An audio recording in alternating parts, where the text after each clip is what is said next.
NBC 16 meteorologist Jennifer Herbert is standing by in the Weather Center to give us an update on the heat and smoke.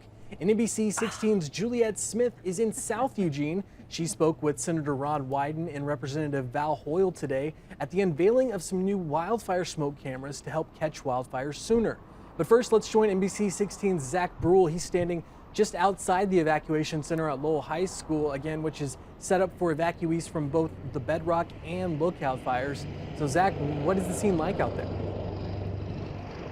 Well, Hayden, things are pretty mellow here outside of Lowell High School. As you mentioned, this is the evacuation zones for both that Bedrock and the Lookout Fires. People are descending upon this place. About 6 people stayed overnight last night, but a few more have come. They're in the few dozen range for today, somewhere around 30. And there are 2 different stations set up. Here outside in the parking lot, you can see some RVs, some trailers behind me. They're setting up for people who have the resources to stay in the lot. You're allowed to stay just outside. Back inside the building is where they're housing those probably about 30 folks that are staying in there, need that shelter, and they're giving all those regular things, the 3 meals a day, water, snacks, and some resources like that.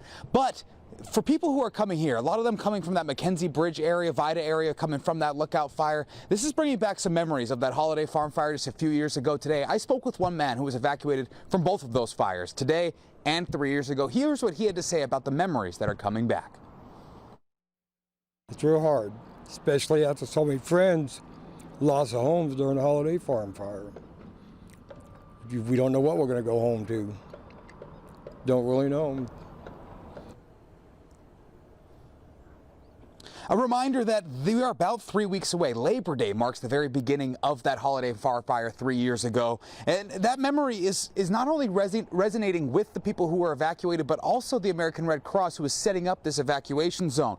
The shelter does offer its standard, like I said, 3 meals a day, snacks, water, a place to lay your head. But they're also keeping those other things in mind and having support coming in different forms.